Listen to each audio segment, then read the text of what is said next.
ආයිබෝවන් සුබ දවසක්. පසුගිය දින කීපය තුළම අපට දකින්න කියන්න ලැබුණේ තුන්වෙනි වතාවටත් අයවැය වාර්තාව රටට ඉදිරිපත් කරනවා. එය සංශෝධනාත්මකව කරුණුකාරණා ඉදිරිපත් කිරීම තුළදී අපට දැනගන්න ලැබුණු විශේෂ කරුණුකාරණා කිහිපයක් තියෙනවා. ඒ තමයි අවසාන දවසේ ජනාධිපතිවරයා පාර්ලිමේන්තුවට පැමිණ සිදු කළ කතාව. මේ කතාව තුළින් අපිට පැහැදිලි වුණා හිටපු ජනාධිපතිවරුන් සහ මැතිවරුන් මේ ජනාධිපතිවරු සහ ඇමතිවරුන් ලබාගත් වැටුප් පිළිබඳව. ඒ කෙසේ වෙතත් ජනාධිපතිවරයා පැහැදිලිව පෙන්වා දුන්නා ඔවුන්ගේ විශ්‍රාම වැටුප කපාදු කරන බවත්. ඒ වගේම තමයි කිසිදු මන්ත්‍රීවරයෙක්ට විශ්‍රාම වැටුපක් ලබා නොදෙන බවත් ජනාධිපතිවරයා වැඩිදුරටත් පෙන්වා දුන්නා. ඒ වගේම තමයි ඔවුන්ගේ අයවැය වාර්තාවට අනුව ඒ වගේම ඔවුන් පෙන්වා දුන්න යෝජනාවලියට අනුව මන්ත්‍රීවරුන්ට හිමිවන වාහන ෆෝමිට් එක කැන්සල් කරලා මන්ත්‍රීවරුන්ට වාහනයක් ලබා දෙන එක. ඒ කෙසේ වෙතත් මෙවර අයවැයෙන් ඔවුන් පෙන්වා දීලා තියෙනවා මේ වසරේදී කිසිදු මන්ත්‍රීවරයෙක්ට වාහනයක් ලබා දීමට නොහැකි බව.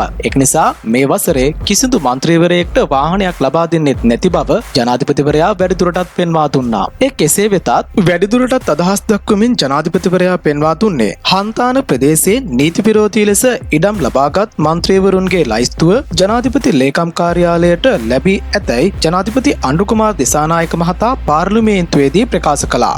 මෙලෙස අයතු ලෙස උපයාගත් ධනයෙන් මහජනතාවගේ ධනය සූරා කාලා ඔවුන්ගේ සුඛ විහරණය සඳහා ඉඩම් කඩන් ලබාගෙන බින් තමන්ගේ පවුල පෝෂණය කිරීමට අරගෙන තිබුණු ක්‍රියාපටිපාටි මෙම ආණ්ඩුව විසින් පරීක්ෂණ පවත්වා නැවත රජයට පවරා ගැනීමට මොවුන් කටයුතු කරන බවයි වැඩිදුරටත් පෙන්වා දුන්නේ. ජනාධිපතිවරයා වැඩිදුරටත් අදහස් දක්වමින් අපිට පෙන්වා දුන්නේ අපට ඊටාම වැදගත් වෙන බල ශක්තිය. ඒක තමයි මේ රටේ වැසියන්ට අත්‍යවශ්‍ය වෙන ප්‍රධානම කාරණාවක්. මේ කාරණාව පිළිබඳව රජය ගෙන තිබෙන තීන්දුව තීරණ පිළිබඳවත් එතුමා වැඩිදුරටත් පෙන්වා දුන්නා. ඉන්දිය අග්‍රාමාත්‍ය නරේන්ද්‍ර මෝදී අප්‍රේල් 5 වෙනි දින සිදු කිරීමට නියමිත සංචාරය අතරතුර ශ්‍රී ලංකාව ඉන්දියාව සමග ඒකාබද්ධ ව්‍යාපෘතියක් ලෙස සූර්ය බලාගාරයක් ආරම්භ කරන බව ජනාධිපති අනුරුකුමාර දිසානායක පැවසුවා. ජාතික විදුලි බල පද්ධතියට විදුලිය විකිණීම සඳහා බලාගාරය සඳහා ඇමරිකානු 5.97ක විදුලි මිලදී ගැනීමේ කිවිසුමක් අත්සන් කර ඇති බව ජනාධිපති අනුරුකුමාර දිසානායක 2025 අයවැය පිළිබඳ විවාදය අවසානයේ පාර්ලිමේන්තුවට පවසා සිටියා. සම්පූර්ණයෙහි සූර්ය බලාගාරය ඉන්දියානු රාජ්‍ය ආයතනයක් වන ජාතික තාප බල සංස්ථාව සහ ශ්‍රී ලංකාවේ ලංකා විදුලි බල මණ්ඩලය අතර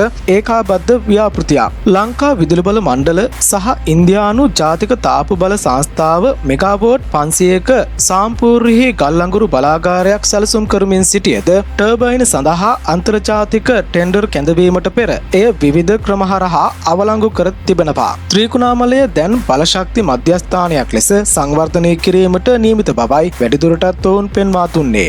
වංචාවට දූෂණයට තිති තියෙන ක්‍රමයක් මේ ආණ්ඩුව විසින් රැගෙන තිබෙනවා. ඒ කෙසේ වෙතත් ජනාධිපතිවරයා වැඩිදුරටත් පෙන්වා දුන්නේ කිසිදු අල්ලසක් සහ කිසිදු දූෂණයකින් තොරව ආණ්ඩුවක් අපි නිර්මාණය කරන බවයි. මේ ආණ්ඩුව පිළිබඳව ඔබ ගන්නා මතය පිළිබඳව පහලින් කමෙන්ට් කරන්න අමතක කරන්න එපා. මොකද වැඩිහිටි පිරිසක් හැටියට දැන් පවතින රටේ තත්ත්වය පිළිබඳව ඔබේ අදහස් දැක්වීම ඔබ සතු කාර්යයක්. මෙවැනි වටිනා කියන පුවතකින් නැවත හමු වීමේ බලාපොරොත්තුවෙන් අදට අපි ඔබෙන් සමුගන්නවා. සුබ දවසක්.